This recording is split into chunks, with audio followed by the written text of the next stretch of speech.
నమస్కారం, welcome to Suman TV. Hare Krishna. ప్రస్తుతం నేను మహారాష్ట్రలోని ముంబైకి దగ్గరలో ఉన్నటువంటి ఇస్కాన్ సంస్థ వారి గోవర్ధన్ ఇకో విలేజ్ ఆశ్రమం దగ్గర ఉన్నాను. ఆశ్రమంలోకి వెళ్ళి అసలు ఎలా ఉందో చూద్దాము. అంతకంటే ముందు ఒక విషయం చెప్పాలి. ఎప్పటి నుంచో వద్దాం అనుకుంటున్న ప్లేస్ ఇది. చాలా మంది వెయిట్ చేసి ఎప్పుడెప్పుడు చూద్దాం అనుకుంటున్న ప్లేస్ ఇది. సో ఎవరు మిస్ చేసుకోవద్దు.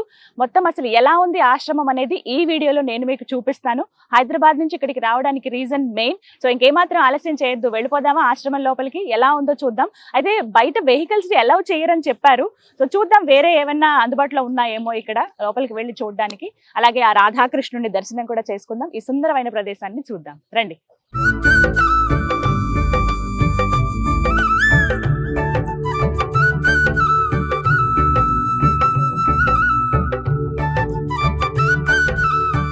ఇదే ఎంట్రన్స్. ఇక్కడే ఇంకేమైనా వెహికల్స్ లో ఏమైనా వచ్చినా కూడా అన్ని ఇక్కడ పార్కింగ్ సైడ్ వెళ్ళిపోవాలి. లోపలికి చెప్పాను కదా, వెహికల్స్ నార్మల్ వెహికల్స్ అలౌ చేయట్లేదు. వెళ్ళడానికి మరి వేరే ఏమన్నా అందుబాటులో ఉంటాయేమో చూద్దాం. ముందుగా ప్రణవానంద ప్రభుజీ వారితో మాట్లాడి వారి పర్మిషన్ తో మొత్తం టూర్ అంతా చేద్దాము. ప్రభుజీ నమస్కారం. Welcome to Govardhan. Thank you so much. ఎలా ఉన్నారు ప్రభుజీ? చాలా చాలా బాగున్నాను. Thank you so much. ఇంత అద్భుతమైన ప్లేస్ కి మీరు ఎప్పటి నుంచో రమ్మంటున్నారు, కానీ ఇప్పుడు ఆ కృష్ణుడి పర్మిషన్ మాకు ఇప్పుడు దొరికిందనమాట. సరే, ఒకసారి మేము ఆశ్రమం టూర్ చేద్దాం అనుకుంటున్నాం. ఏమేమి ఉన్నాయో ఒకసారి వ్యూవర్స్ కి చూపిద్దామని అనుకుంటున్నాను. తప్పకుండా. ఇక్కడ నుంచి నార్మల్ కార్స్ వెహికల్స్ లోపలికి వెళ్ళాం. కేవలం ఎలక్ట్రిక్ బ్యాటరీ వెహికల్స్ మాత్రమే మనం తీసుకెళ్లాలన్నమాట. కూర్చోండి, మా ఆశ్రమం చూపిస్తాను.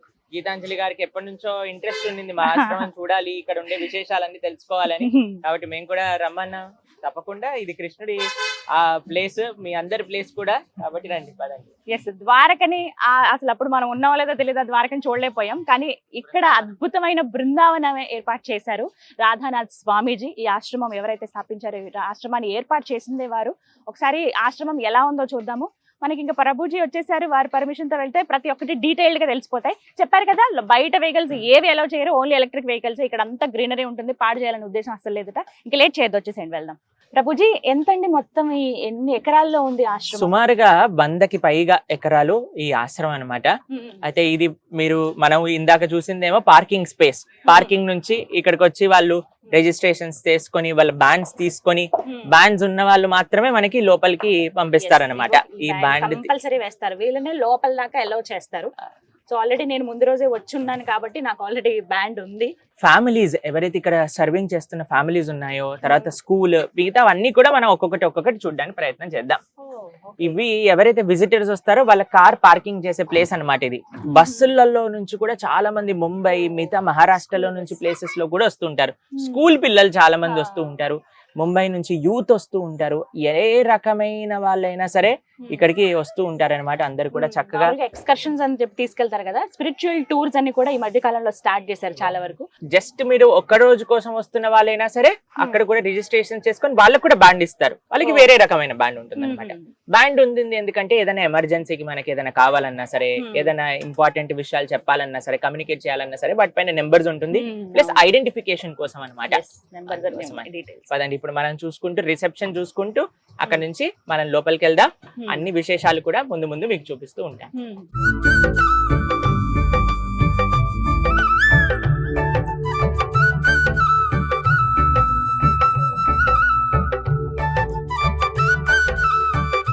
ఈ కన్స్ట్రక్షన్స్ అన్ని కూడా ఎంత బాగున్నాయో, మొత్తం పెంకులతోటి కట్టినవి. ఈ కన్స్ట్రక్షన్స్ అన్ని కూడా కంప్రెస్డ్ మడ్ బ్లాక్. ఇది గోవర్ధన్ ఈకో విలేజ్. అంటే ఈ ప్రకృతి మనకి ఏమి ఇచ్చిందో వాటి నుంచి ప్రకృతికి ఒక సమర్పణ చేసే ఒక ఆశ్రమం అన్నమాట. ఎంత వీలైతే అంత మనం మంచిగా ప్రకృతికి దగ్గరగా ఉండేటట్టుగా ఈ ఆశ్రమాన్ని మా గురువు గారు అలానే శ్రీల ప్రభుపాదుల వారి యొక్క ఆశయాల ప్రకారంగా మనం తయారు చేసాం. ఇక్కడ మీరు చూస్తూ ఉంటే ఇదంతా మన నర్సరీ అన్నమాట. ఇక్కడ అన్ని వివిధ చెట్లు, ఎవరైతే విజిటర్స్ వస్తారో ఇవన్నీ ఆర్గానిక్ గా గ్రో చేసిన చెట్లు ఇవన్నీ కూడా. చిన్న నర్సరీ, స్టార్టింగ్ మనకు ఒక నర్సరీ కనపడుతుంటుంది. చెప్పారు కదా, దగ్గర 100కి పైన, అంటే 120-130 ఎకరాల స్థలం ఉంటుంది. ఇది ముందు అసలు ఇలా ఉండేది కాదంట కదా ప్రభుజీ, ఇప్పుడంటే ఇంత డెవలప్మెంట్ ఇలా చూస్తున్నారు. ఎప్పుడైతే మా భక్తులు ఫస్ట్ టైం ఇక్కడికి వచ్చారో 2003-4 ప్రాంతాల్లో ఇది కేవలం ఒక అడవి, రాళ్ళు, అడవి తప్ప ఇంకా ఏం లేదనమాట. ఇప్పుడు మొత్తం చూస్తే ఒక అద్భుతమైన బృందావనమే ఇక్కడ వెనకాలేమో మన ఆశ్రమం ఉంది, మేము ఎక్కడైతే నివసిస్తామో.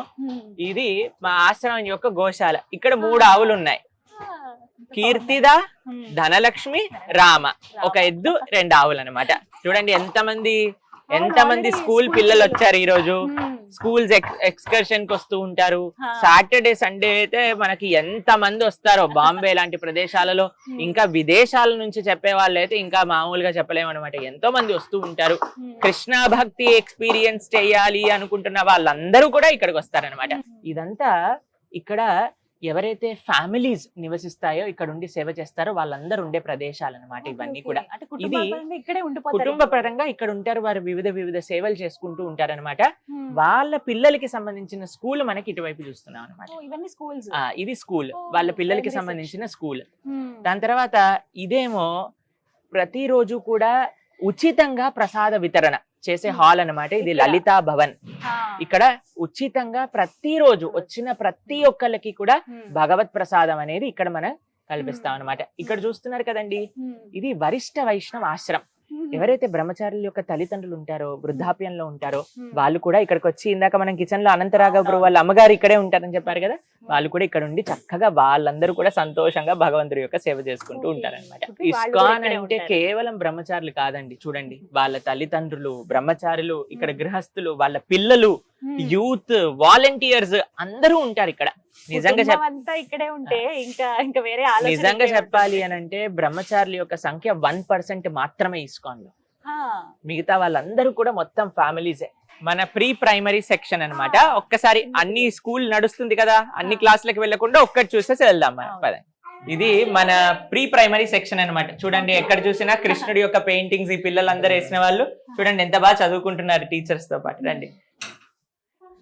హరే కృష్ణ, హరే కృష్ణ.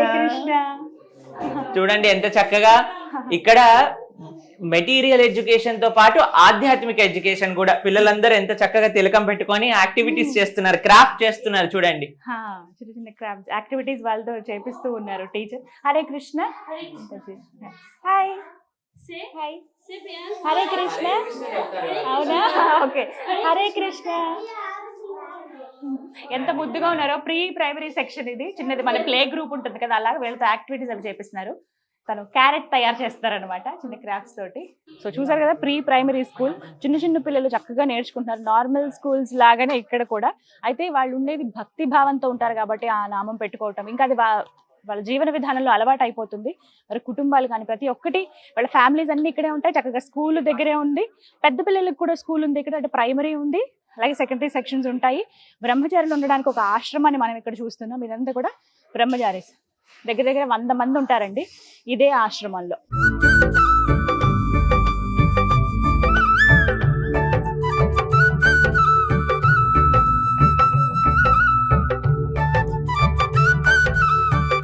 గోవర్ధన్ ఈకో విలేజ్ లో టీచ్ చేసినటువంటి టీచర్ మనతో పాటు ఉన్నారు, సుకన్య వారి పేరు. వారితో మాట్లాడదాం. నమస్కారం. హరే కృష్ణ. మాతాజీ, ఇక్కడ ఎప్పటి నుంచి మీరు వర్క్ చేస్తున్నారు టీచర్ గా? నాకు 2 years అయింది మాతాజీ. మీరు ఉండేది ఎక్కడ? మీ ఊరు? మా ఊరు యాక్చువల్లీ భీవండి.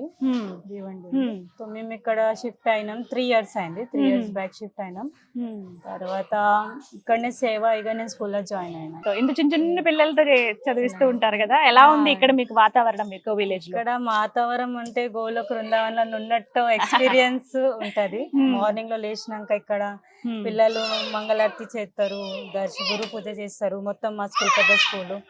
తర్వాత ఈ చిన్న పిల్లల శ్లోక అవుతుంది పొద్దుగాల, భగవద్గీత శ్లోకాలు. వాళ్ళు దే కెన్ రిసైట్ చేస్తారు శ్లోకాలు. ఎంత మంది చదువుతున్నారు ఇక్కడ పిల్లలు? ఇప్పుడు టోటల్ ప్రీ ప్రైమరీలా యాక్చువల్లీ ఇక్కడ జో కమ్యూనిటీ ఉన్నది, జో స్టాఫ్ ఉన్నారు గోవర్ధన్ ఈకో విలేజ్ లో, వాళ్ళ పిల్లలే ఉన్నారు. అందుకే తక్కువ ఉంటది కౌంట్. ఇక్కడ పని చేసే వాళ్ళు ఎవరైతే ఉంటారో వాళ్ళ పిల్లలు మాత్రమే ఇక్కడ చదువుకోవడానికి అవకాశం అన్నమాట. అంటే మా మహారాజ్ ఏమైందంటే ఇక్కడ డాక్టర్స్ ఉన్నారు, ఇంజనీర్స్ ఉన్నారు, వాళ్ళకు స్కూల్స్ లేవు. ఇది వాళ్ళకు పిల్లలకు ఇంగ్లీష్ మీడియం మంచి స్కూల్ ఇక్కడ కావాలి. వాళ్ళ కోసం స్పెషల్లీ మహారాజ్ ఇక్కడ. Thank you so much Sukanya Mataji. Hare Krishna. So విన్నారు కదా, చాలా మంది ఇక్కడ సర్వీస్ చేయడానికి వచ్చేస్తూ ఉంటారు. టీచర్లు కావచ్చు, డాక్టర్స్ కానీ, చాలా మంది కొంతమంది అయితే అడ్వకేట్స్ కానీ, ఇలా ఇంజనీర్స్ కానీ, ఎంబీఏ చేసిన వాళ్ళు కావచ్చు, ఇలా చాలా మంది వచ్చి సర్వీస్ మోటో తోటి ఇక్కడే ఉండిపోతారు. ఇంకా మరి అలాంటి వాళ్ళ పిల్లలు చదువుకోవడానికి కొంచెం మంచి ప్లేస్ కావాలనుకుంటారు. ఈ చుట్టుపక్కలంతా కూడా పల్లెటూరులో ఎక్కడ ఇంగ్లీష్ మీడియం స్కూల్స్ ఉండవు. ఆ ఉద్దేశంతో ఇక్కడ మహారాజ్ ఎవరైతే ఉన్నారో రాధానాథ్ స్వామీజీ వారు ఒక మంచి ఆలోచనతో ఇంగ్లీష్ మీడియం స్కూల్ అరేంజ్ చేద్దామని ఇక్కడ ఏర్పాటు చేశారు. ఇక్కడ ఎవరైతే పనిచేస్తున్నారో వాళ్ళ పిల్లలు ఇక్కడ చదువుకునే అవకాశం ఉంటుందన్నమాట.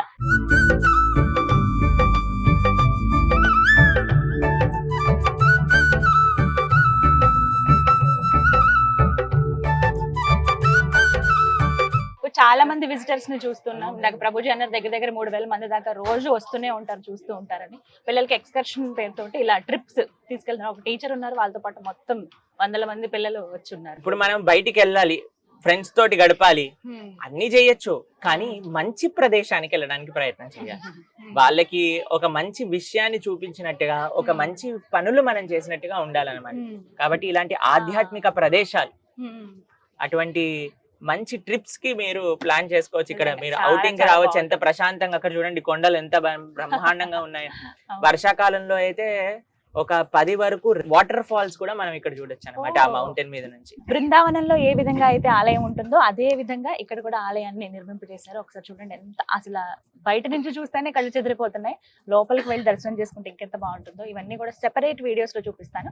ఇదంతా దగ్గర దగ్గర 100కు పైగా ఎకరాల్లో ఉన్నటువంటి ఆశ్రమము. ఒక చోట పంటలు కూడా పండుతూ ఉన్నాయి. ప్రభుజీ ఇవన్నీ కూడా పండిస్తారు కదా ఇవన్నీ ఆర్గానిక్ ఫార్మింగ్ ఇక్కడ జరుగుతుంది అనమాట. ఆర్గానిక్ ఫార్మింగ్ చేస్తారు ఇక్కడ. ప్రతిదీ కూడా ఈ మొత్తం ఒక జీవన విధానం, ఒక వైదిక పర్యావరణ ఫ్రెండ్లీ జీవన విధానం ఇక్కడ చూడొచ్చు మీరు. అటు ఆర్గానిక్ ఫార్మింగ్, గోరక్ష, భగవంతుడి యొక్క సేవ, పిల్లలు చదువుకోవటం, సమాజానికి సేవ, అతిథుల యొక్క సేవ, భక్తుల యొక్క సేవ, బృందావనం, అన్నీ కూడా ఈ ప్రదేశంలో మనం దర్శనం చేసుకోవచ్చు అన్నమాట. యాక్చువల్లీ అంటూ ఉంటారు టూరిస్ట్ ప్లేస్ అని చెప్పి. ఇది టూరిస్ట్ ప్లేస్ కాదండి, ఇది ఒక ఆధ్యాత్మిక ప్లేస్ అని చెప్పుకోవాలి. ఆధ్యాత్మిక వాతావరణం ప్రతి చోట ఆ కృష్ణ పరమాత్ముడికి సంబంధించినవే మనకు కనిపిస్తూ ఉంటాయి ఎక్కడికక్కడ. ఇంకా చాలా అద్భుతమైన ప్రదేశాలు ఉన్నాయి లోపలికి వెళితే. ఇంతకు ముందు అసలు ఇలా ఉండేది కాదట, మొత్తం రాళ్ళు రప్పలు అడవిలాగా ఉండేది. కానీ ఇలా సుందరమైన బృందావనం లాగా తయారు చేశారు. దగ్గర దగ్గర ఎన్ని మొక్కలు నాటారు ప్రభుజీ ఇక్కడ? కొన్ని లక్షల మొక్కలు నాటారు. నిజంగా చెప్పాలంటే 15 లక్షల కంటే పైగా మొక్కలు ఇక్కడ నాటారన్నమాట. ఇప్పుడు మనం బృందావనంలోకి ప్రవేశిస్తున్నాం. ఇక్కడ ఉండే మొత్తం ఈ 15 ఎకరాలు కూడా బృందావనాని కోసం, ఎగ్జాక్ట్ గా అక్కడ బృందావనంలో ఉండే ఆలయాలు, బృందావనంలో ఉండే లీలా స్థలాలన్నీ కూడా ఇక్కడ రెప్లికేట్ చేసాం అనమాట. యమునా నది, ఇక్కడ యమునా ఆరతి ప్రతిరోజు సాయంకాలం పూట జరుగుతూ ఉంటుంది అనమాట. తర్వాత ఇక్కడ వివిధ ఆలయాలు. ఇది రాధా శ్యామసుందర్ మందిరం. ఇక్కడ ముందు మనం చూస్తే రాధా దామోదర మందిరం. అలా ఈ పర్వతం ముందుకు వెళ్తూ ఉంటే మనకి 7 మందిరాలు మనకి దర్శనమిస్తాయి అనమాట. రాధా గోవింద మందిరం, గోకులానంద మందిరం, రాధారమణ మందిరం, అలానే గోవర్ధనగిరి. ఎక్కడైతే మనం చక్కగా గోవర్ధనగిరి పరిక్రమ చేసుకోవచ్చు, అక్కడ సాక్షాత్తుగా గోవర్ధనుడిని దర్శనం కూడా మనం చేసుకోవచ్చు అనమాట. ఇంకా పైకి వెళ్ళామనుకోండి, బర్సానా, నందగావ్, మాన్ మందిర్, బృందావనంలో ఉండే ప్రతి ప్రదేశం కూడా మనకి ఇక్కడ దర్శనమిస్తుంది. ఆహ్లాదకరమైన పరిస్థితి. బృందావనంలో ఇప్పుడు మనం వెళ్ళాలనుకోండి, మొత్తం ట్రాఫిక్, తర్వాత కోతులు, ఇవన్నీ ఉంటాయన్నమాట. ఇక్కడ మాత్రం ఈ ప్రదేశానికి వస్తే ఆ బృందావనాన్ని ఎలా ఉంటుంది, ఆ కృష్ణ భక్తి అంటే ఏంటి, ఒక చిన్న రుచి మనకు కలుగుతుంది. ఈ ప్రదేశానికి వచ్చి నిజమైన బృందావనం పట్ల మనకి ప్రేమ అనేది కలుగుతుంది అనమాట. గోవర్ధన పర్వతం, ఇక్కడ రాధాకుండ్, శ్యామకుండ్, మిగతావన్నీ కూడా ఇక్కడ మనకి దర్శనమిస్తున్నాయి. ఇటువైపు రాధా రమణుడి యొక్క అద్భుతమైన మందిరం మనకి దర్శనమిస్తుంది. ఇలా మనం పైకి వెళ్తూ ఉంటే బృందావన సప్త మందిరాల యొక్క దర్శనం మనకు కలుగుతుంది అనమాట. ఇది రాధా గోకులానంద మందిరం ఇటువైపు మనం చూస్తే. అటువైపు రాధా గోపీనాథ్ మందిరం.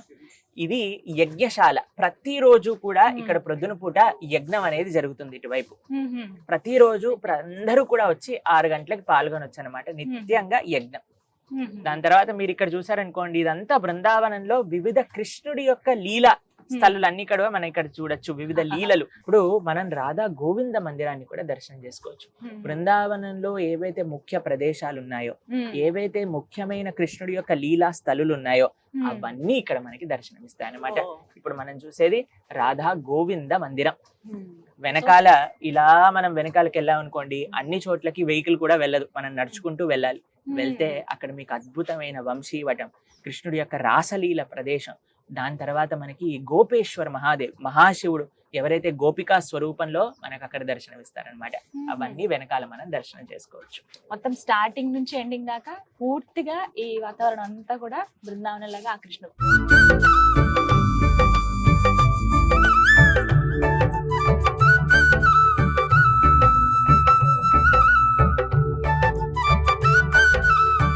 ఎంత సుందరమైన ప్లేస్ అంటే చాలా ఆహ్లాదకరమైన వాతావరణం అండి. ఉదయం నుంచి సాయంత్రం దాకా ఇంకా మనకి సమయమే తెలియదు. ఒకసారి గడిపితే అప్పుడే వచ్చి 2-3 గంటలు అయిపోయిందా అని అనిపిస్తుంది ఆ భావన. మనకుండే ఆ బిజీ లైఫ్ లో ఆ రణగొనధ్వనులు వాటన్నిటికీ దూరంగా వచ్చేసాము. ముంబై నుంచి ఒక 100 కిలోమీటర్స్ ఉంటుంది. 2.5 hours జర్నీ. అక్కడి నుంచి వస్తే ఇక వేరే వాతావరణంలోకి, వేరే లోకంలోకి మనం వెళ్ళిపోయినట్టే. ఆ కృష్ణ పరమాత్ముడి సన్నిధిలోకి, ఆయన ఆవరణలోకి మనం వచ్చేసామన్నమాట. ఆయన శక్తి అలా మనల్ని లాక్కుంటుంది. ఇంకేవి గుర్తురావు కూడా. ఎంత బాగుందో ఈ ప్లేస్. ఇవన్నీ కూడా చిన్న చిన్న టెంపుల్స్. ఆ కృష్ణ పరమాత్ముడు, ఆ రాధాదేవి వీరికి సంబంధించినటువంటి గుళ్ళు మనకి అడుగడుగునా కనిపిస్తూ ఉంటాయి అన్నమాట. మనం నడుచుకుని వెళ్లే మార్గం ఉంది కొన్ని చోట్లకి, అలాగే ఇలా వెహికల్స్ లో కూడా వెళ్ళొచ్చు. పెద్ద పెద్ద వాళ్ళు, ఏజ్డ్ పీపుల్ కూడా వస్తూ ఉంటారు. చాలా మంది అయితే నడుచుకుని వెళ్ళిపోతూ ఉంటారు. లేదు మేము ఒక్కసారి కంప్లీట్ గా ఆశ్రమం చూద్దాం అనుకునే వాళ్ళు ఇలా ఎలక్ట్రిక్ వెహికల్స్ లో వెళ్ళొచ్చు అనమాట.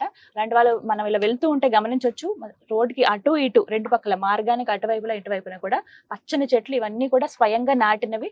ముందు చాలా దట్టమైన అడవిలాగా ఉండేది. వాటన్నిటిని క్లియర్ చేసి, రాళ్ళు రెప్పలు ఇవన్నీ క్లియర్ చేసి ఇంత అందమైన సుందరమైన బృందావనం లాగా తయారు చేశారనమాట. ఫారినర్స్ వీళ్ళందరూ ఏంటంటే, చాలా మంది మధ్య మధ్యలో మనకి కొంతమంది ఫారినర్స్ కనబడుతూ ఉంటారు.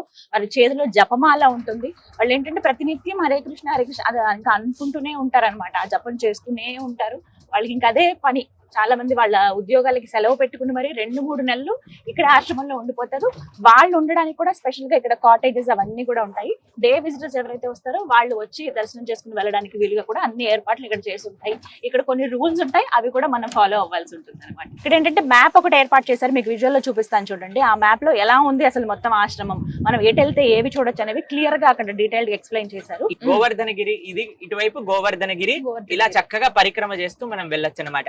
ఇంకా మనం ఇప్పుడైతే ముందుకెళ్తున్నాం కదా, ఇక్కడ మనకి బర్సానా, నందగావ్ అంటే కృష్ణుడు ఉన్నది నందగావ్లో, రాధారాణి ఉన్నది బర్సానాలో. ఆ రెండు కూడా మనం ముందు ముందు వెళ్తూ ఉంటే మనకు కనిపిస్తుంది. చూడండి ఎంత ఆహ్లాదకరమైన పచ్చటి వాతావరణం, ఎంతో ప్రశాంతమైన ప్రదేశం. నిన్న మాతాజీ అన్నారు వినాలన్నా సరే ఏ సౌండ్లు వినిపించట్లేదు ఇక్కడ. కాబట్టి కేవలం పక్షుల యొక్క శబ్దాలు, భగవంతుడి యొక్క నామస్మరణ యొక్క శబ్దాలు తప్ప ఇంకా ఏవి వినిపించవు ఇక్కడ మనకి. ఇది నందగావ్. ఇలా పైకి వెళ్తే నందగావ్. ఇక్కడ నుంచి 6 ఎకరాలు ఆర్గానిక్ ఫార్మింగ్ అన్నమాట. అక్కడ అన్ని కూడా ఆర్గానిక్ వేలో పంటలు పండిస్తూ ఉంటారు. అది భగవంతుడికి భక్తుల యొక్క సేవలో వినియోగిస్తూ ఉంటారు అనమాట. ఇక్కడ మనం ఇలా పైకి వెళ్తే బర్సానా వస్తుంది అనమాట. ఇటువైపు కృష్ణుడు ఉన్న ప్రదేశం, ఇటువైపు రాధారాణి ఉన్న ప్రదేశం. ఇక్కడంతా కూడా రాధా బృందావన్ బిహారీ, మన భగవంతుడికి ఏవైతే పుష్పాలు కైంకర్యంగా సేవగా వినియోగిస్తామో అవి పండించే ప్రదేశం అన్నమాట. ఆర్గానిక్ గా ఇక్కడ అన్ని పుష్పాలు పండించి, భక్తులే పండించి, భక్తులే కోసి, భక్తులే తమ సొంత చేతులతో మాలలు కట్టి భగవంతుడికి సమర్పణ చేస్తారు. ఇది సాయిల్ బయోడైవర్సిటీ ప్లాంట్ అన్నమాట. ఇక్కడ ఏవైతే ఇక్కడ ఉండే వేస్ట్ వాటర్స్ మొత్తం కూడా కరెక్ట్ అయ్యి ఈ ప్లాంట్ లో ప్యూరిఫై అయ్యి, ఆ ప్యూరిఫైడ్ వాటర్ ఇరిగేషన్ కి యూజ్ అవుతుంది.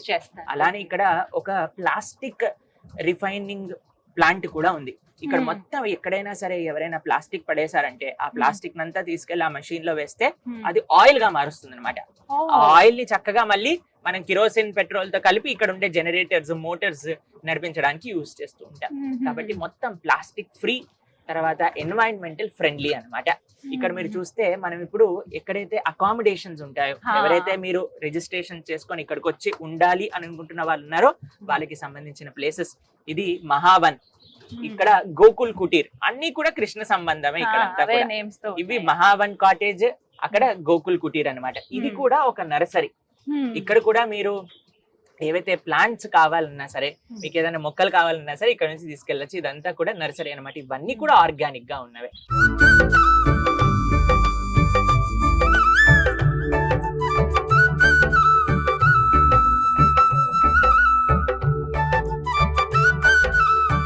ఫ్యామిలీతో ఉంటే చాలా మంచి ప్లేస్ ఇది. వర్క్ పరంగా బాగుంటుంది, అలాగే కుటుంబ పరంగా ఎలా ఉంటుందో చూద్దామని వచ్చాను.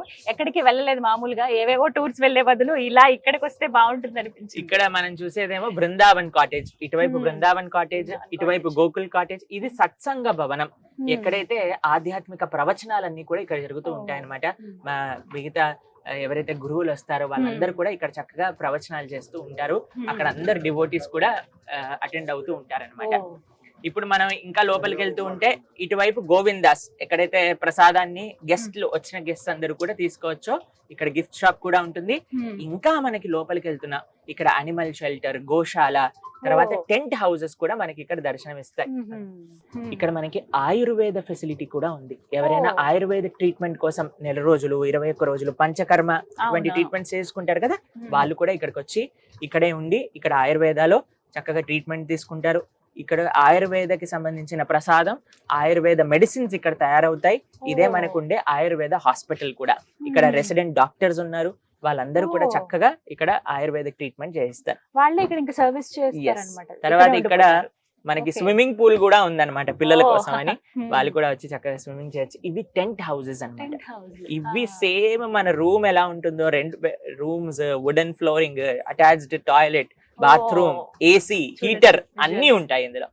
కాబట్టి చక్కగా ఇవన్నీ టెంట్ హౌసెస్. ఎవరికైనా ఆ టెంట్ ఎక్స్పీరియన్స్ కావాలనుకున్న వాళ్ళు ఇక్కడికి రావచ్చు అనమాట. ఎంత బాగుందో చూడండి. మనం అసలు ఇంకెక్కడో వేరే దేశంలోకి వెళ్ళాము అన్నట్టుగా అనిపిస్తుంది ఆ భావన. టెంట్ హౌస్లు ఇవన్నీ కూడా కాటేజెస్ అని సెపరేట్ గా ఉన్నాయి, విల్లాస్ లా మనకు ఉంటాయి. అలాగే టెంట్ హౌస్ రూపంలో మీకు ఏది కావాలని సెలెక్ట్ చేసుకుని దగ్గర 4 నెలల ముందే రిజిస్ట్రేషన్ చేసుకోవాలి. ఉట్టిగా మనకి అప్పటికప్పుడు అని అంటే అసలు దొరకని పని. ఎందుకంటే సీజన్ లో కొద్ది కష్టం. ఇప్పుడు ఎక్కువ ఫారినర్స్ వస్తారు. ఇప్పుడు లేదు, ఇది జనరల్ గా బిజీ సీజన్. కానీ డిసెంబర్, జాన్, ఫిబ్రవరి, మార్చ్ మోస్ట్లీ ఫారినర్స్ ఇక్కడికి వస్తారనమాట. వాళ్ళందరికీ ఎందుకు వస్తారండి ఇక్కడికి అంటే, వాళ్ళు ఆ భక్తి ఏంటి, కృష్ణ తత్వం అంటే ఏంటి, అసలు భారతీయత అంటే ఏంటి ఎక్స్పీరియన్స్ చేయడానికి ఇక్కడికి వస్తారనమాట. ఇక్కడికి వస్తే వాళ్ళు ఈ పర్యావరణ సంరక్షణ, భగవంతుడి యొక్క సేవ, గో సేవ ఇవన్నీ చూసి నిజంగా చెప్తానండి, అసలు ధర్మం అంటే, కృష్ణుడు అంటే, భక్తి అంటే, ఇండియా అంటే అసలు ఏం తెలియని వాళ్ళు ఇక్కడికి వస్తారు. 1 రోజులలో తిలకం పెట్టుకొని చక్కగా వాళ్ళని ఏదో మనం మ్యాజిక్ చేసో ఎలానో మార్చట్లేదండి. వాళ్ళు ఇక్కడికి వచ్చి ఆ భగవద్గీత గురించి విని అంత పాజిటివ్ ఎన్వైరన్మెంట్ అనమాట. ఆ భగవద్గీత గురించి శ్రవణం చేసి ఆ ఫిలాసఫీని నేర్చుకొని వాళ్ళంతటా వాళ్ళు ఈ కృష్ణ భక్తిని మనం స్వీకరిస్తారనమాట. ప్రపంచంలో ఉన్న వాళ్ళందరూ భారతీయత వైపు వెళ్తున్నారు. మన భారతీయులు ఎటువైపు వెళ్తున్నారో ఆలోచించుకోవాల్సిన విషయం. ఇది పిల్లలు వస్తే ఆడుకోవడానికి ప్రదేశం. దీన్ని రమణ్ రేతి అని అంటారు. ఎందుకంటే కృష్ణ బలరాములు బృందావనంలో ఆడుకునే ప్రదేశం పేరు రమణ రేతి అన్నమాట. కాబట్టి ఇక్కడ మా గురువు గారు ఈ ప్రదేశాన్ని పెట్టారు. ఇక్కడ పిల్లలందరూ వచ్చినప్పుడు ఆడుకుంటూ ఉంటారు అనమాట. ఇదేమో యానిమల్ షెల్టర్. ఇక్కడ షీప్స్, గోట్, హెన్స్, దాని తర్వాత డాగ్స్, దాని తర్వాత హార్సెస్, ఇవన్నీ కూడా మనకి ఇక్కడ షెల్టర్ లో ఉంటాయన్నమాట. భారతీయత అని అంటే ఇవన్నీ అన్ని ఒక పార్ట్ అండి. భగవంతుణ్ణి ప్రేమించేవారు ప్రతి జీవిని ప్రేమిస్తారు. కేవలం ఇక్కడ గో సంరక్షణ కాదు, ఏ జీవి వచ్చినా సరే ఇక్కడ హాయిగా బ్రహ్మాండంగా బ్రతుకుతూ ఉంటుందన్నమాట. ఇది నిజమైన ధర్మం అంటే, ఇది నిజమైన సేవ అంటే, భగవంతుడి కేంద్రంగా అందరికీ సేవ చేయడం. ఇటువైపు మీరు చూస్తున్నదేమో వాటర్ కన్జర్వేషన్ ప్లాంట్ అనమాట. ఈ మౌంటైన్స్, ఈ పర్వతాల పైన వర్షాకాలం చాలా ఎక్కువ వర్షాలు పడతాయండి ఇక్కడ. అయితే ఆ వాటర్ ని మొత్తం కూడా ఇక్కడ స్టోర్ చేస్తారు. సుమారుగా 9 కోట్ల లీటర్ల నీళ్లు ఇక్కడ స్టోర్ చేసి, ఇక్కడ ఎప్పుడైతే ఎండాకాలం వస్తుందో, ఎప్పుడైతే నీళ్లు ఇక్కడ ఉండవో, అప్పుడు ఈ మొత్తం చుట్టుపక్కల ఉండే గ్రామాలకి, పొలాలకి ఇక్కడ సాగు చేయడానికి ఈ నీరు మొత్తం కూడా ఉపయోగపడుతుంది అనమాట. కాబట్టి భగవంతుడు ఇచ్చిన ఈ యొక్క ప్రకృతిని ఎంత గౌరవించాలి, ఎంత జాగ్రత్తగా వీటిని చూసుకోవాలి అని ఈ ప్రదేశంలో మనకి అన్ని విధాలుగా ఇక్కడ ఒక రోల్ మోడల్ అన్నమాట. ఎలా మనం ప్రకృతిని ఆశ్రయించి, ప్రకృతిని గౌరవించి బ్రతకగలం అని చూపిస్తుంది ఇక్కడ. ఇది ఎప్పుడైతే వాటర్ ఫుల్ అవుతుందో డ్యామ్ లా ఇలా కిందికి వస్తుంది అనమాట. గేట్స్ ఓపెన్ చేస్తే వాటర్ ఇలా రెయిన్ వాటర్ హార్వెస్టింగ్ ప్లాంట్. ఇదేమో ఇక్కడ ఆర్గానిక్ కంపోస్ట్ తయారు చేస్తారు. గౌశాలలో ఉండే ఆ పేడ, వీటన్నిటితో ఆర్గానిక్ వర్మీ కంపోస్ట్ తయారు చేసి ఇక్కడ నుంచి ఎంతో రైతులకి, ఎన్నో పొలాలకి ఇక్కడ నుంచి పంపిస్తూ ఉంటారన్నమాట. వాళ్ళు ఆర్గానిక్ ఫార్మింగ్ చేయడానికి ఒక ప్రేరణ ఇక్కడ నుంచి స్టార్ట్ అయింది. ఇప్పుడు ఎంతో వందలాది మంది ఫార్మర్స్ ఆర్గానిక్ గా వాళ్ళ పంటలు వాళ్ళు చేస్తూ ఉన్నారు. ఎంత బాగుందో ప్రభుజీ, నిజంగా ఆశ్రమం అంతా ఒక ఎత్తు, ఇక్కడ గోశాల అయితే ఇంకొక ఎత్తు అని చెప్తాను నేను. చాలా ప్రశాంతమైన వాతావరణం ఉంది ఇక్కడ. ఒకవైపు అంతా గడ్డి మోపు చూడండి ఒకవైపు, అలాగే గోశాల ఆఫీస్ ఒకటి ఉంది, ఏమైనా వస్తువులు కొనుక్కోవాలంటే అక్కడ. అలాగే మొత్తం ఆవులు, ఎన్ని ఆవులు ఉంటాయండి మొత్తం? సుమారుగా 50 ఆవులు, 50 ఎద్దులు. ఇక్కడ మన కృష్ణ బలరాములు కనిపిస్తున్నారు, ఎక్కడైతే అందరి ఎద్దుల్ని ఆవుల్ని అంతా కూడా తీసుకెళ్తూ ఉన్నారనమాట. కాబట్టి ఇది గోవర్ధన్ గోశాల, కృష్ణుడిది బలరాముడిది గోశాల. కృష్ణుడు గో బ్రాహ్మణ హితాయచ, గోవులు అంటే ఆయనకి చాలా ఇష్టం అనమాట. కాబట్టి అంత చక్కటి గోశాల మనకి ఇక్కడ దర్శనమైంది. ఇదే ఫస్ట్ గేట్ నుంచి స్టార్ట్ చేసాం, ఇక్కడ వరకు తీసుకొచ్చాం. ఇది కేవలం ఒక చిన్న చెప్పాలి అని అంటే ఒక 20% మా ఆశ్రమాన్ని మీకు చెప్పినట్టు. మీరందరూ కూడా ఇక్కడికి వస్తే చక్కగా బ్రహ్మాండంగా ఇంకా ఈ ఆశ్రమం యొక్క వాతావరణాన్ని ఆస్వాదించగలుగుతారన్నమాట. చాలా హరే చక్కగా ఉంది కృష్ణ. ప్రభుజీ. హరే కృష్ణ. హరే